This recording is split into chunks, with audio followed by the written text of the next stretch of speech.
नमस्कार दोस्तों, stock market studies में फिर से एक बार आपको बहुत-बहुत स्वागत है। तो आज मैं फिर से आपके सामने कुछ इंपॉर्टेंट कंपनी का अपडेट शेयर करूँगा, तो इस वीडियो को पूरा लास्ट तक देखना।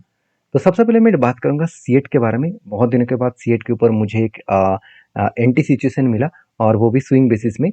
तो कहाँ पे मिला, किस बेसिस में मैं उसके ऊपर एंटी लिया, वो मैं आपके साथ शेयर करूँगा। तो पूरा वीडियो को लास्ट तक देखिएगा। तो सबसे पहले मैं बात करूँगा कि एंटी जो मिला है, उससे पहले मैं कंपनी के ऊपर जो डेटा चेक करता हूँ, वो है कंपनी का फाइनेंशियल रिजल्ट। तो फाइनली क्या इस बार रिजल्ट अच्छा खासा आया? बिल्कुल, 2800 करोड़ से 2900 करोड़ बना, मतलब एक शानदार तरीके से सेल्स का ग्रोथ हुआ। एक्सपेंस को कंपनी यहाँ पे कंट्रोल में रखा, उसके बेसिस में कंपनी का नेट प्रॉफिट 130 करोड़ से 102 करोड़ बनेगा। अभी क्वेश्चन यहाँ पे ये आएगा कि कंपनी में ऐसा क्या हुआ? कंपनी सेल्स अच्छा हुआ था, कंपनी के एक्सपेंस कम हुआ था, फिर भी कंपनी का प्रॉफिट कम क्यों हो गया? एक्चुअली कंपनी के प्रॉफिट कम होने के पीछे एक बिग रीजन है। वो रीजन है कंपनी का आदर्श इनकम। अभी आदर्श इनकम होता क्या है? मान के चलिए मैं आप एक बिजनेस कर रहे हैं और आपका बिजनेस के साथ साथ आपके दोस्त का बिजनेस के ऊपर भी आप 50% शेयर लेकर रखा है। मतलब आपका दोस्त का बिजनेस में 50-50 पार्टनरशिप है। तो आपका दोस्त का बिजनेस में अगर मान के चलिए लॉस हुआ इस सालों में, तो आपको भी लॉस लेना पड़ेगा।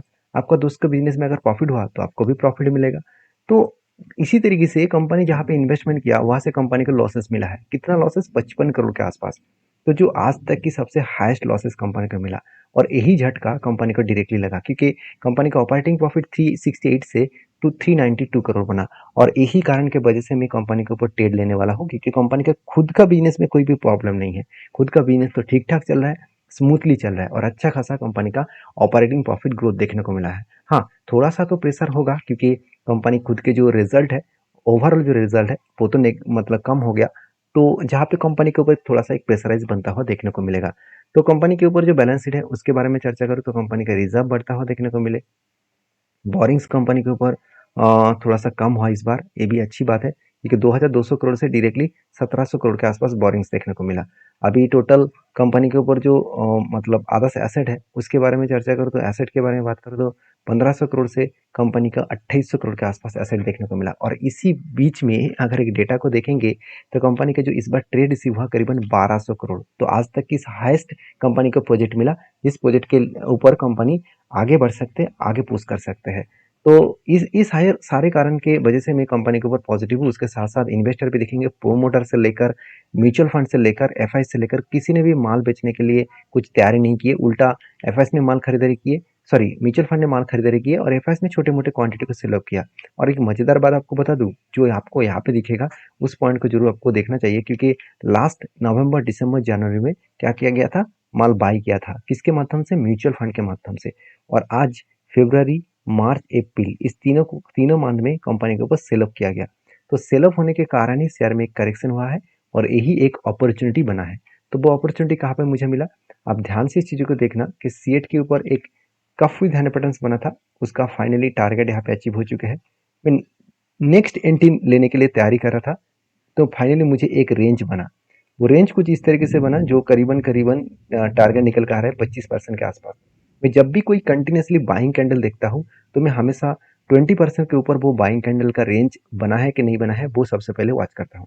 अगर 20% के ऊपर बाइंग रेंज बना है तो मैं हमेशा तब ट्रेड लेता हूँ जब इस नीचे लेवल को टच करता है, तब मैं एंट्री लेता हूँ और इस ऊपर लेवल तक मेरा टारगेट होता है। तो बेसिकली एंट्री लेवल यहाँ पे बना और ऊपर लेवल तक मेरा टारगेट बनेगा। तो बेस्ट तरीके से एंट्री और टारगेट यहाँ पे मिलने का चांसेस है।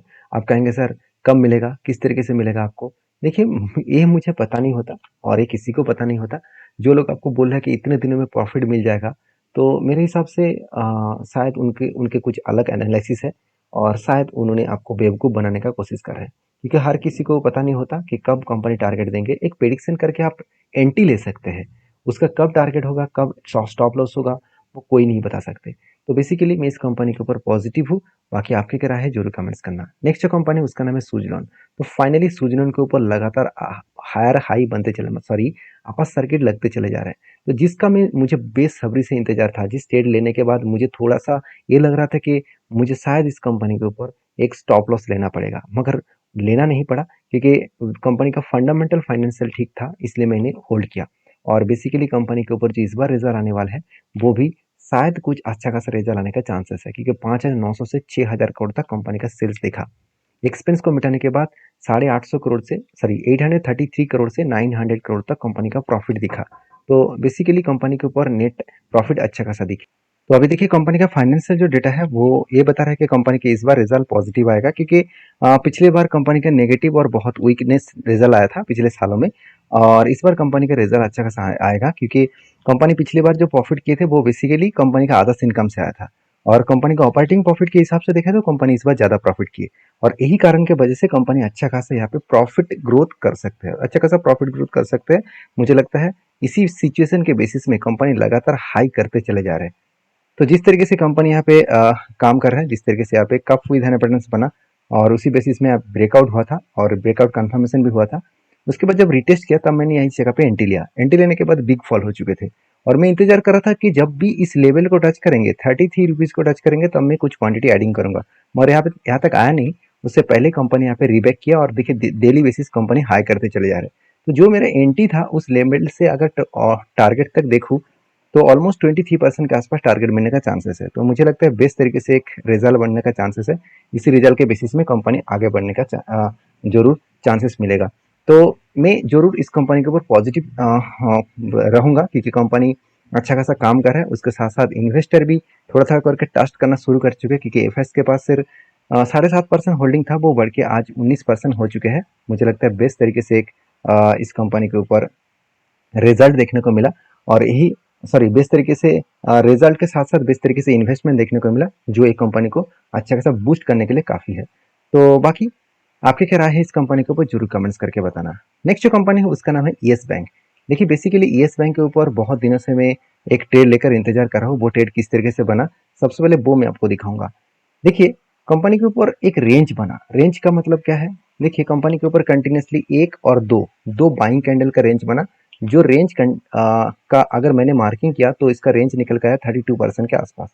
तो मैं हमेशा इंतजार करता हूँ जब भी कुछ कंटिन्यूसली बाइंग कैंडल दिखे तो उस जगह पे मैं लोअर साइड और अपर साइड को मार्किंग करता हूँ, जिसका रेंज मुझे चाहिए 20% के ऊपर। तो यहाँ पे कितना बना है 32%। मतलब यहाँ पे देखिए एक कैंडल और दो कैंडल में ही दो जो बाइंग कैंडल बने, इस दो बाइंग कैंडल में ही 31% के ऊपर रेंज बना है। तो जब भी बाइंग कैंडल को फाइंड आउट करेंगे तो आपको हमेशा एक चीज को याद रखना है कि बीच में कोई रेड कैंडल नहीं होना चाहिए। अगर बीच में कोई रेड कैंडल आ जाते तो मैं इस पैटर्न को इग्नोर कर देता।